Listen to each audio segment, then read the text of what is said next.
Привет! Сегодня я подробно расскажу, как написать реалистичный глаз. Использовать буду минимальное количество цветов.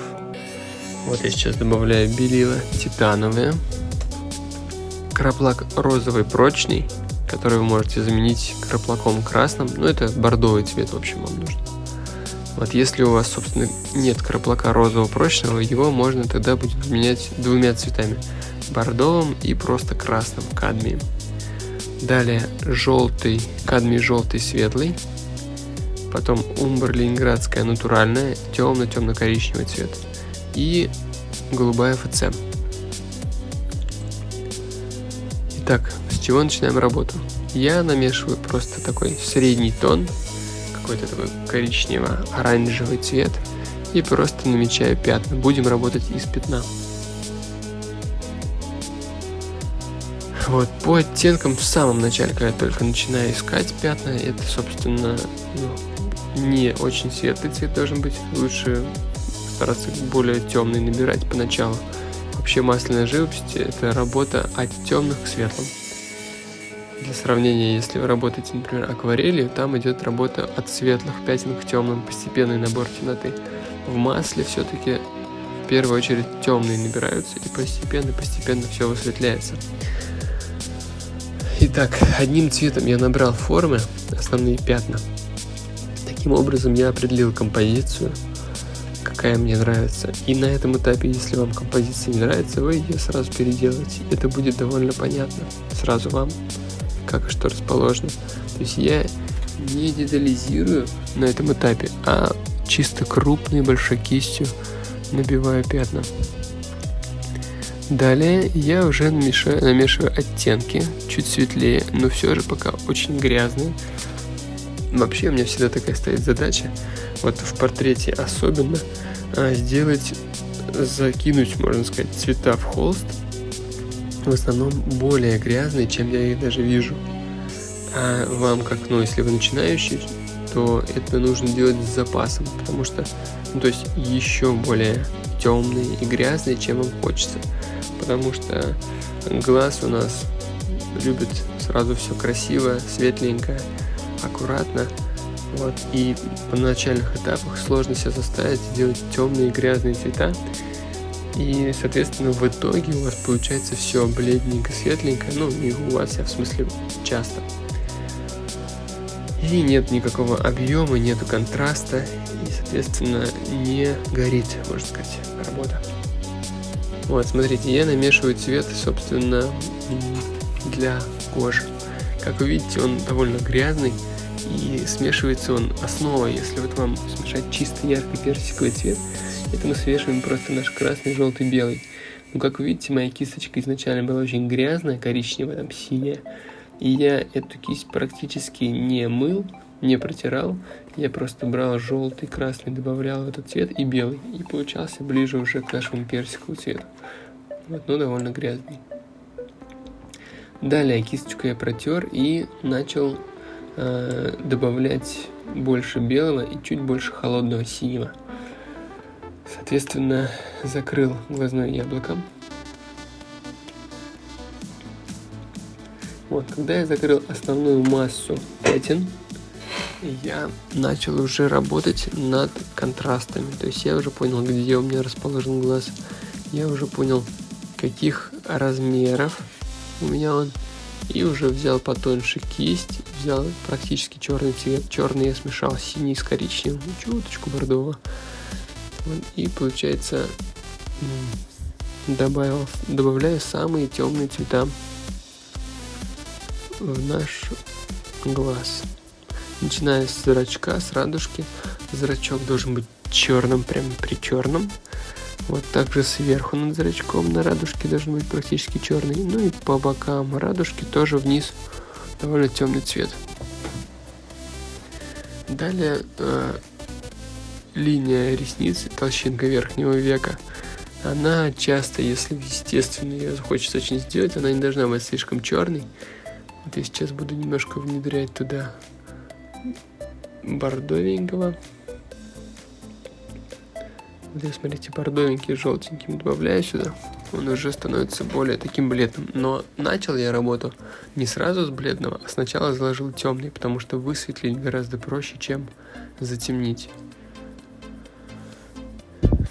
Вот я набрал темные.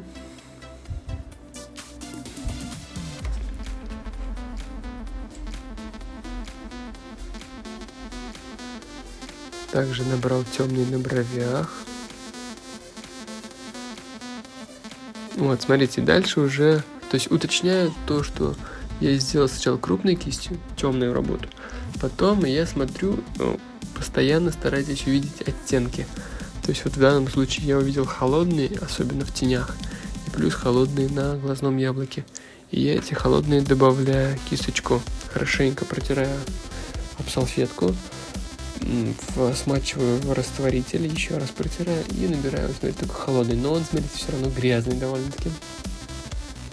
Не стараюсь я сразу сейчас чистыми очень цветами работать, а совсем чистые цвета оставляю на потом.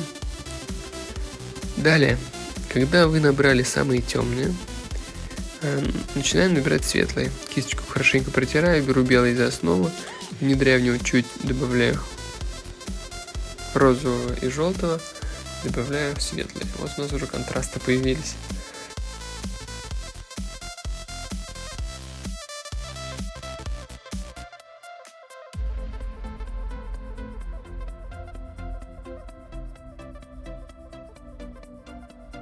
Ну а потом уже начинаю работать с цветом, то есть добавлять те цвета, которые нам нужны. Добавляю цвета в нашего зеленого в радужную оболочку. Зеленый у нас должен быть не один, а как можно больше. Я видео в конце сниму, покажу, что получилось в итоге, насколько важно много оттенков зеленого. То есть не просто сейчас взять один зеленый, намешать и закрыть. Во-первых, у нас должно быть самих оттенков зеленого много. Во-вторых, у нас должно быть еще и тональное отношение, то есть сверху более темные зеленые оттенки, внизу более светлые. Потому что свет внизу попадает на радужку больше, чем сверху. И, соответственно, там кроме зеленого будут еще и бордовые, и желтые оттенки. То есть тут уже добавлять можно, экспериментировать разные вещи и пробовать, и смотреть. Так, дальше я уже чуть-чуть еще добавляю оттенков коричнево-оранжевого. Розовенький, смотрите, добавил в слизник, на нижнее веко.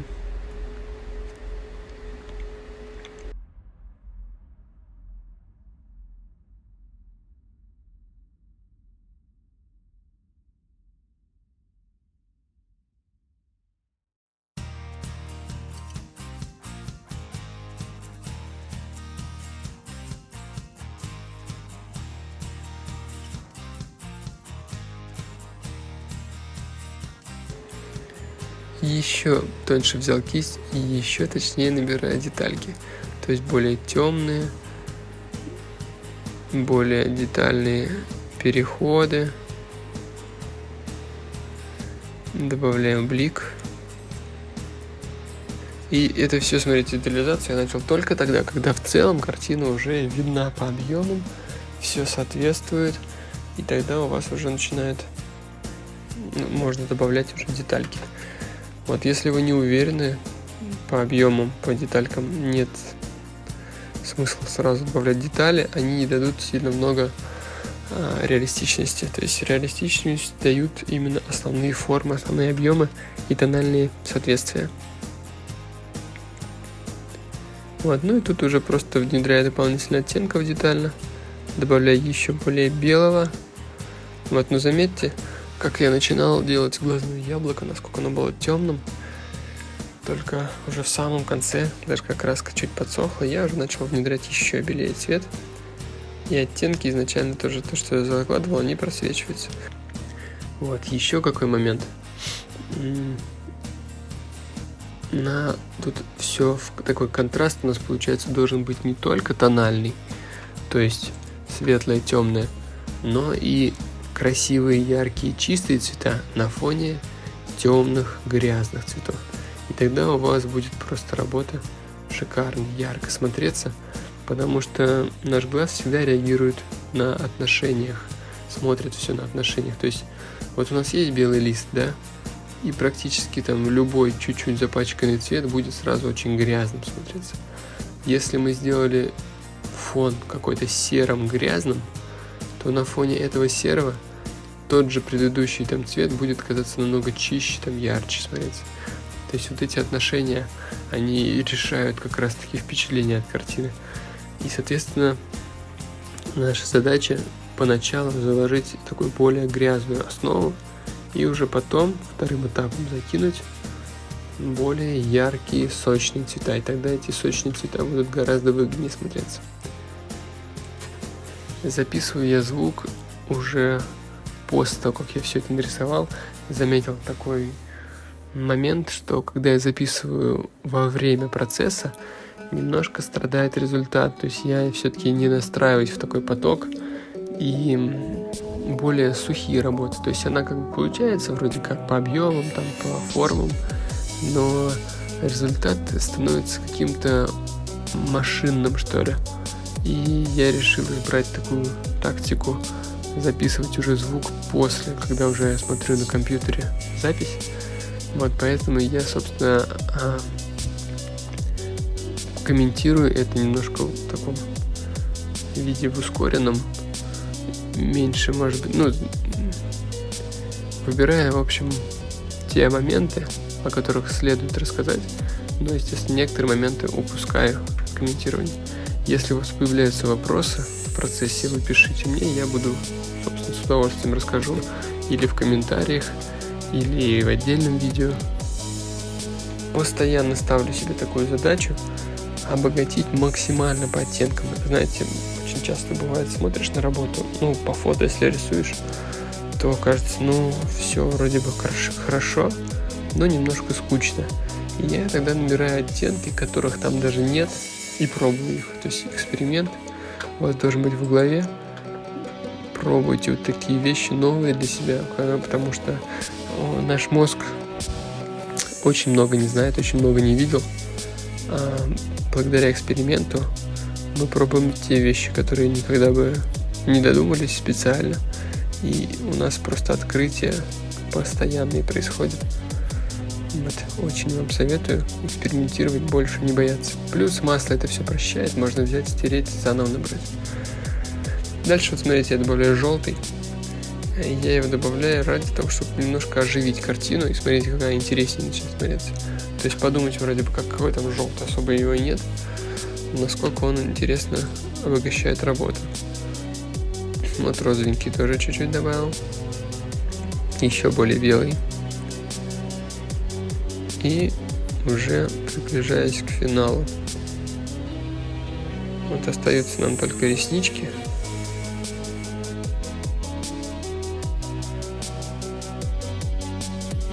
Еще один важный момент. Старайтесь работать поначалу с минимумом цвета. Растушевывайте краски, чтобы у вас не мешало количество краски в начале добавлять, внедрять еще оттенки. Потому что, смотрите, вот то, что у меня есть сейчас основа, я внедряю еще цвета, я добавляю еще оттенки, и в итоге получается, что не почти смешивается предыдущий слой с последующим. То есть он вмешивается один в другой постепенно, но не мешает все-таки внедрять вот эти вот холодные, дополнительные, чистые потом цвета. Кстати, пишу я эту работу на бумаге. Бумага для масла специальная. Вот, супер крутая вещь. Когда вы хотите потренироваться, просто берете эту бумагу, она подешевле, чем масло, чем холст. И плюс вы можете использовать, если что, с двух сторон ее. Плюс вы можете, если что, и поверх закрасить, опять нарисовать. То есть это такой лайфхак. Если, например, холсты, портить на тренировке не хочется, то бумага очень даже хорошо подходит. Еще оттенки, смотрите. Добавляю такой персиковый цвет. Еще обогащение. И такую работу на самом деле можно не останавливать. Еще стараться намешивать цвета. Будет просто гораздо все смотреться круче.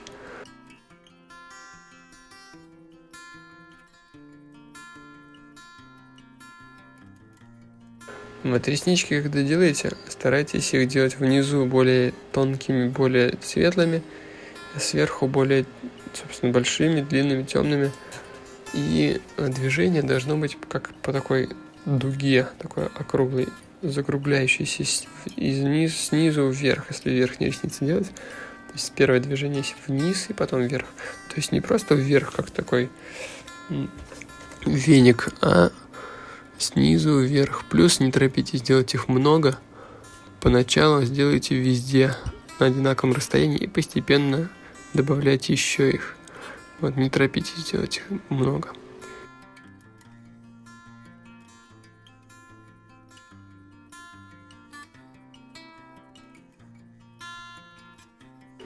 Вот, ну и, по-моему, все. Чуть-чуть я тут блики добавляю на реснички. Добавляю в бровь более темного. Смотрите сразу, как меняется представление. И тут уже все практически готово. Чуть-чуть там я оттеночков кое-где еще добавляю. Вот добавляю более бирюзовых.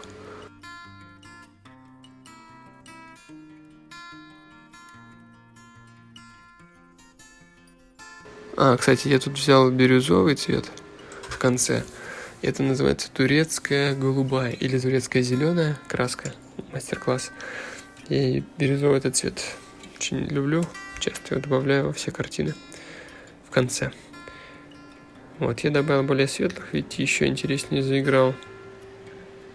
Более контрастно. Радужная оболочка заиграла. Вот, надеюсь, это видео было для вас полезным.